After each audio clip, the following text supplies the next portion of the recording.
చనిపోవడానికి ముందు శృతి తన పేరెంట్స్తో ఏమైనా షేర్ చేసుకుందా? అంటే కట్నం గురించి నన్ను హెరాస్ చేస్తున్నారని కానీ, అత్తమామలు వేధిస్తున్నారని కానీ ఏదైనా చెప్పిందా తల్లిదండ్రులకి? వాళ్ళు చెప్తున్న అట్లాంటిది మధ్యలో లమ్మతోని చెప్పిందంట. నిన్న అమ్మ చెప్తున్నప్పుడు నేను విన్నాను. కట్నం తీస్తున్నారు మీ వాళ్ళు, బంగారం పెడుతున్నారు, ఏది బంగారం అని చెప్పి బంగారం గురించి అడిగిరట.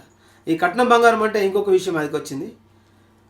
అక్కడ ఉన్నటువంటి ఎస్ఐ గారు, సిఐ గారు, ఎస్ఐ గారు చనిపోయి డెడ్ బాడీ అక్కడ ఉంటే అక్కడ ఉన్నటువంటి ఆ డిపార్ట్మెంట్ వాళ్ళు అమ్మాయి చనిపోయింది కానీ అమ్మాయి మీద ఉన్న ఆ గోల్డ్ ఏమైంది, అది వీళ్ళదే గోల్డ్ ఏమైంది అని చెప్పి ఆ గోల్డ్ వాళ్ళు పెట్టిందనట అని చెప్పి ఆ ఎస్ఐ గారు, సిఐ గారు మాట్లాడారట. ఆ డెడ్ బాడీ మీద ఉన్న గోల్డ్ కమ్మలు ఉంటాయి కదా, అవి అత్తగారు వాళ్ళు పెట్టినాయి, తల్లిదండ్రులు వాళ్ళు ఏం పెట్టలేరు, అవి వీటి ఇచ్చేయరు అని చెప్పి అట్లాంటి సిచ్యువేషన్ అక్కడ ఉందంట. ఆ విషయం ఇంత బాధ అనిపించింది, చాలా బాగా అనిపించింది. చనిపోవడానికి ముందు ఎవరితోనైనా చాట్ చేయడం కానీ, కాల్స్ మాట్లాడడం ఏదైనా జరిగిందా మేడం? ఒకసారి మీకు చూపిస్తా మేడం. ఎంత పెద్ద ప్లాన్ అంటే నిన్నటిదాకా నాకు కూడా అయోమయంగా ఉండే, కానీ మీరు ఒకసారి చూసిన తర్వాత ప్రజలు చూడాలి ఫస్ట్. ఎందుకంటే ఇక్కడ ప్రజల నుంచి ఆ ఫ్యామిలీకి సపోర్ట్ను రాకుండా చేశారు. ఇక్కడ ఈ మ్యాటర్ పెట్టింది ఎంత ఘోరంగా అంటే ఆ అమ్మాయి ఇంత క్లారిటీగా రాయదు. ఇక్కడ ఈ మ్యాటర్ చూడండి ఒకసారి. ఈ అమ్మాయి ఫోన్లో 10:40కి 10:40 నుంచి 10:42 దాకా ఈ మెసేజ్లు మొత్తం చాట్ చేశారు మేడం. 10:40 నుంచి 10:42 దాకా చాట్ చేసిన తర్వాత ఆల్రెడీ ఫోను నెట్ ఆఫ్లో ఉంది. ఈ శృతి ఫోన్ నెల రోజుల నుంచి అసలు ఆఫ్లోనే ఉంది. మళ్ళీ శృతి ఫోన్ నుంచే ఈ మెసేజ్లు టైప్ చేశారు. మళ్ళీ వాళ్ళు దినాలకు వెళ్ళామని చెప్పారు. వేరే వాళ్ళు చనిపోతే దినాలకు వెళ్ళామని చెప్పారంట. దినాలకు వెళ్ళిన వాళ్ళు 10:30 దాకా రాకుండా ఉంటారా? సో 10:30కి వచ్చారు. ఈ అమ్మాయి చనిపోయింది ఎప్పుడు, ఈ అమ్మాయి ఎప్పుడు చనిపోయిందో తెలియదు. ఈ మెసేజ్ 10:30కి పెట్టారు అంటే 10:30 దాకా వెళ్ళారా? వాళ్ళ అమ్మ వాళ్ళకి ఎప్పుడు చెప్పారు? 12 గంటలకు చెప్పారు. 12:30 మధ్యలో వాళ్ళ అమ్మ నాన్నకి వీళ్ళు చెప్పారంట. అంటే దీన్ని బట్టి చూస్తే పక్క ప్లానింగ్ మర్డర్ అనేది క్లారిటీగా అర్థమవుతుంది. చూడండి మీరు, ఇప్పుడు మీకు చదివి వినిపిస్తా. నా చావుకి మా అత్త మామలకి ఎలాంటి సంబంధం లేదు. ప్లీజ్ నేను పోయాక నా హస్బెండ్ని కానీ వాళ్ళ ఫ్యామిలీని కానీ ఎటువంటి ఇబ్బంది పెట్టినా బాగుండదు. నాన్న, ఇది అందరూ చదవండి, అందరూ చూడాలి, తెలుసుకోవాలి. మా ఆయన వాళ్ళ ఫ్యామిలీ అంతా మంచిదే. నా మీదే నా మైండే సరిగ్గా లేదు, పిచ్చిగా ఉంది, సావాలనే ఆలోచన నాది. మా ఆయనను ఏం అనొద్దు ప్లీజ్. ఇంత మంచిగా ఈ పెట్టిరు కదా, ఇంత ప్లానింగ్తో పెట్టిరు చూడండి ఈ మెసేజ్లు.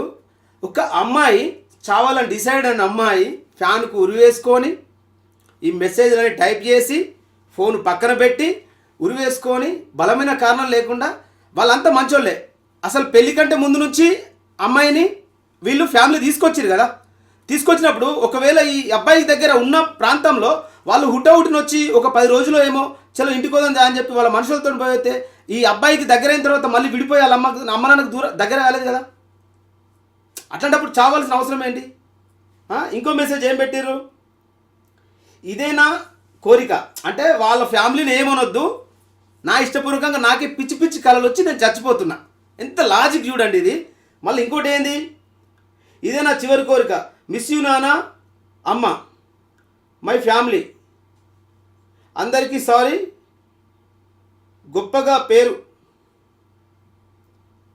గొప్పగా పేరు తీసుకొని ఏమో చేద్దాం అనుకున్నా కానీ నా వల్ల కాలే, సారీ అండ్ మిస్ యూ. వాళ్ళ ఫాదర్ అంటే చిక్కి పెట్టినట్టు వాళ్ళు క్రియేట్ చేసి వాళ్ళ ఫోన్లోకి వెళ్ళే. నా కోరిక మా అత్తగారి ఫ్యామిలీని నా చావు నా చావు వల్ల ఎటువంటి ఇబ్బంది పెట్టినా నా అత్తమ్మ సంతోషంగా, నా ఆత్మ సంతోషంగా ఉండదు. ఎంత లాజిక్ చూడండి. వాళ్ళని ఇబ్బంది పెడతానట, శృతి చచ్చిపోయిన తర్వాత ఆత్మ ప్రశాంతంగా ఉండదట. ముఖ్యంగా నా హస్బెండ్, అతన్ని మీద ఒక్క దెబ్బ మాట పడ్డా బాగుండదు. పోలీస్ వాళ్లకు కూడా ఈ మాట. అంటే ఎంత ప్లానింగ్ చూడండి. వాళ్ళ అత్తమ్మ కాదు, వాళ్ళ మీద ఒక్క దెబ్బ పడ్డా, దయాకర్ అనేటువంటి పర్సన్ మీద ఒక్క దెబ్బ పడ్డా పోలీసు వాళ్ళు కొట్టినా బాగుండదట. ఇంకోటి చూడండి, వచ్చిన బాడీని తీసుకొని వెళ్ళిపోండి, నా వాళ్ళకి ఏం నాన్న వాళ్ళకి ఏం అనకండి.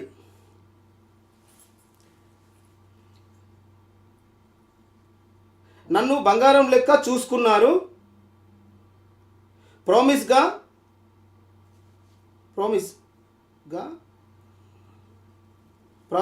కన్నాకున్నా అంటే చూడండి, ఇదంతా ప్లానింగ్ తోటి రాసి ఇవన్నీ చేసి పోలీసు వాళ్ళు దయాకర్ను ఏమనొద్దు. పోలీసు వాళ్ళు కూడా వాళ్ళకి ఆమెకి చనిపోయిందని చెప్పి పోలీసు వాళ్ళకు కూడా ఇవి లేఖ రాసింది, భర్తను కొట్టొద్దని. అత్తమామలు బంగారం లెక్క చూసుకున్నారు అని చెప్పి తల్లిదండ్రులకు కూడా వాంగ్మూలం చెప్పింది. దేంట్లోకి వెళ్ళే, తన ఫోన్లోకి వెళ్ళే. ఈ ఫోన్లోకి వెళ్ళే డాటా ఆఫ్ చేసి మెసేజ్ రాసింది. మెసేజ్ రాసిన తర్వాత సెండ్ చేయకముందే, ఇంకా తల్లిదండ్రులకు అయితే పోలేదు కదా, సెండ్ అయితే చేయాలి కదా. డాటా ఆఫ్ ఉన్న ఫోన్లో ఎట్లా మెసేజ్ చేస్తుంది? మరి మెసేజ్ చేస్తే ఎందుకు సెండ్ కాలే? ఈ ఫోన్ ఎక్కడుందో తెలుసా మేడం? ఇప్పుడు ఈ మిస్టర్ ఏంటో తెలుసా? ఈ మిస్టర్ అక్కడ ఉన్నటువంటి స్థానిక ఎస్ఐ గారి దగ్గర ఈ ఫోన్ ఉంది ఇప్పటికి. ఆ ఫోన్ వాళ్ళ పేరెంట్స్ కూడా ఇవ్వనియలే. ఆ ఫోను వాళ్ళ పేరెంట్స్ కూడా ఇవ్వలే. ఈ మెసేజ్ ఎవరు టైప్ చేశారంటారు? దయాకరా? పక్క ప్లానింగ్ మర్డర్ కదా. ఇప్పుడు ఈ సిచ్యువేషన్ చూసిన తర్వాత ఈ మెసేజ్ శృతి టైప్ చేసిందని మీరు అనుకుంటుర్రా చెప్పండి. ఈ మెసేజ్ శృతి చెల్లెనే టైప్ చేసి నా భర్త బంగారం, నా అత్తమ్మ బంగారం అని చెప్పి మెసేజ్ రాసి నాకే పిచ్చి పిచ్చి కలలు. చావు అనేది ఒక హ్యాబియా? నేను చనిపోతున్నాను. చావు అనేది దేనికి? ప్రాణం అనేది ఒక ఆమె పిరికి పొంద కాదు, ఆమె డేర్ అండ్ డాష్ పర్సన్. చనిపోవాలనేటువంటి పర్సనే కాదు ఆమె. నేను చెప్తున్నా కదా, మీరు ఎవరినైనా అడగండి, ఆమెను దగ్గర నుంచి చూసిన. అట్లాంటి ఆమె నాకు పిచ్చి పిచ్చి కలలు పడుతున్నాయి. చావు కదా హాబీయా మేడం? ఈ చిత్రీకరణ కూడా ఎంత పర్ఫెక్ట్ చేసింది. ఈ మెసేజ్ చూసిన తర్వాత నాకు క్లారిటీ వచ్చేసింది మేడం. ఒకటి, ఆమె చనిపోయింది అన్నారు. ఏ ప్లేస్లో చనిపోయింది, ఎక్కడ చనిపోయింది ఇప్పటికీ మీడియా పరంగా రాలే. కనీసం పోలీసు వాళ్ళు కానీ, పోలీసు యంత్రాంగం కానీ చిన్న ప్రెస్ మీట్ పెట్టి కూడా పరిస్థితికి ఇదని చెప్పలే. అక్కడ ఉన్నటువంటి గజ్వేల ప్రాంతంలో కూడా ఎలక్ట్రానిక్ మీడియా, ప్రింట్ మీడియా ఏ ఒక్క దాంట్లో కూడా ఇక్కడ జరిగిన విషయం అనేది చిన్నగా ఆ పోస్ట్ మార్టంలో మార్చిలో ఉన్నటువంటి పోలీసు వాళ్ళు రిలీజ్ చేసినటువంటి ఫోటోనే తప్ప ఏ విషయంలో కూడా కథనం రాలే. ఇన్ని రోజులు అవుతున్నప్పటికీ కూడా ఇప్పుడు అల్లు అర్జున్ గేట్ల కాడ అక్కడ వాళ్ళ కొడుకు చచ్చిపోయిండో, వాళ్ళ బిడ్డ చచ్చిపోయిండో అని చెప్పి మీడియా మొత్తం హడావిడి చేసుకుంటారు కదా. ఇక్కడ తెలంగాణ బిడ్డ కదా. ఈ చనిపోయే కంటే వారం రోజుల ముందు నా సాంగ్, మేము అనుకున్న సాంగ్సే పాడారు. వాళ్ళని ప్రత్యేకించి చూడడం కోసం మా ఫ్రెండ్ లక్ష్మణ్ యాదవ్ అని, బోడపల్లి లక్ష్మణ్ యాదవ్ అని దుబాయ్లో ఉంటాడు. తను వీళ్ళ రికార్డింగ్ చూద్దాం, అరే పిల్లలు చాలా అద్భుతంగా వాడుతారని చెప్పి దుబాయ్ నుంచి ఇక్కడికి వచ్చి సాంగ్ కంప్లీట్ అయిపోయిన తర్వాత మళ్ళీ దుబాయ్ వెళ్ళిపోయాడు. వాళ్ళకి చూడడం కోసం వచ్చాడు ప్రత్యేకించి. ఆ సాంగ్ వాడి పోయిరు అని అంటే ఒక 5 రోజుల తర్వాత ఈ విషయం తెలిసి. అయితే శృతి కూడా ఇంట్లో ముట్టు మైలలో ఉండగానే హడావిడిగా పెళ్లి చేసుకుంది. అలాగే ఆమె చనిపోవడానికి పర్టికులర్గా ఇది రీజన్ అంటూ తల్లిదండ్రులకు తెలియట్లేదు, వైఫ్ అండ్ హస్బెండ్ చెప్పట్లేదు, అత్తమామలు చెప్పట్లేదు, మీలాంటి స్నేహితులు కూడా ఎవరు బయట పెట్టట్లేదు. అయితే చనిపోయే టైంకి ఆమె ప్రెగ్నెంట్ అనే వార్తలు కూడా వస్తున్నాయి, నిజమేనా మేడం? ఇప్పుడు విషయం ఏంటంటే వాస్తవంగా ఏమంటారు కదా, నూతుల వడ్డల మీద 100 రాళ్ళు వేస్తారని. ఇప్పటికీ ఆమె పోస్ట్ మార్టం రిపోర్ట్ రాలేదు మేడం. ఆమె మెడికల్ రిపోర్ట్ లేదు ఎవరి దగ్గర. ఊహాగానాలతోటి కథనాలతోటి ఎట్లా వేయడం అనేది నాకైతే కరెక్ట్ అనిపించట్లేదు. ఎందుకంటే ఈ సిచ్యువేషన్ ఇప్పుడు దీని మీద జరుగుతున్నటువంటి ఆలోచన ఏదైతే ఉందో, ఇప్పుడు ఒక ప్రెగ్నెన్సీ అని దానికి నిర్ధారణ ఎవరు చేశారు? ఊహాగానాలు కదా. వాళ్ళిద్దరు పెళ్లి చేసుకున్నారు కాబట్టి కావచ్చు, అవును అనేటువంటి ఆలోచనతో వేసినట్టే. కానీ అసలు మెడికల్ రిపోర్ట్ ఎడుతుండే, పలానా రిపోర్ట్కి ఇట్లా వచ్చింది, పలానా వాళ్ళ పేరెంట్స్తో ఇట్లా మాట్లాడారు, లేకపోతే వాళ్ళ రిలేషన్తో ఇట్లా మాట్లాడింది, లేకపోతే వాళ్ళ ఫ్రెండ్ ఇంకా చిక్కితో ఇట్లా మాట్లాడింది, ఇంకెవరితో మాట్లాడింది అయితే ఉండాలి కదా. మ్యారేజ్ అయిన కంటే ముందు 1 month నుంచి ఈ దయాకర్ అనేటువంటి వ్యక్తి వాళ్ళ ఫ్యామిలీతో ఎవరితో కూడా మాట్లాడక అనేటువంటిది శృతి దగ్గర లేదు. శృతి ఫోన్ స్విచ్ ఆఫ్ ఉంది. ఏదున్నా దయాకర్ అనేటువంటి అబ్బాయి కొలాబరేషన్ అయ్యి మాట్లాడితేనే దయాకర్ శృతికి చెప్పాల్సిన విషయం అయితే చెప్పడం, లేకపోతే కట్ చేయడం, అంతే పరిస్థితి. ఇంకా దానికి ప్రెగ్నెంట్ అయిందని ఒకరు, 8,50,000 ప్రాణం ఖరీదని ఇంకొకరు, శృతి భర్త వచ్చాడు అంత్యక్రియలకు అని మరొకరు. అవన్నీ చూస్తూ ఉంటే అంటే సమాజంలో ఒక కాన్స్టిట్యూషన్ అంటే భారత ఈ కాపాడేది ఒక ఫోర్త్ పిల్లర్ మీడియా. ఆ మీడియా పరంగానే వీళ్ళు ఇలాంటి పూర్తి అక్కడ పెద్ద విషయం చెప్పాను మేడం. వాళ్ళు నిన్న గుండె పగిలో ఏడ్చారు. అంత్యక్రియల్లో పాల్గొన్న శృతి భర్త అని చెప్పి ఒక రౌండ్ ఆఫ్ చేసారు మేడం. ఆ అబ్బాయి ఎవరో తెలుసా మేడం? అందులో రౌండ్ ఆఫ్ పెట్టిన ఆ అబ్బాయి ఎవరంటే శృతి వాళ్ళకు అన్న అవుతాడు, అన్నను తమ్ముడు అవుతాడు. ఆ అబ్బాయి వాళ్ళు కనబడుతాడు. ఇంకా దాని గురించి ఏడుచుడు. ఎందుకు ఈ మీడియా అసలు మమ్మల్ని మీడియాతోటి వాళ్ళకి ఏమైనా మేలు జరగాలి, కానీ వాళ్ళు ఇట్లా ఎందుకు చేసినట్టు చిల్ల నిన్న ఆ విషయంలో చనిపోయి ఒక బాధలు ఉంటే ఈ తమిళస్ ఇవన్నీ చూసి ఇంకా చాలా ఘోరంగా బాధపడ్డారు. ఇలాంటి ప్రచారానికి తెరదింపడానికే మీలాంటి సన్నిహితుల్ని పిలిచి ఈ రోజు ఈ ఇంటర్వ్యూ చేస్తున్నాం. అయితే చనిపోవడానికి ముందు భర్త దయాకర్తో గానీ అత్తమామలతో ఎవరితోనైనా శృతికి గొడవ జరిగిందంటారా? ఆ విషయాలు ఎవి కూడా బయటకు రాలేవు మేడం.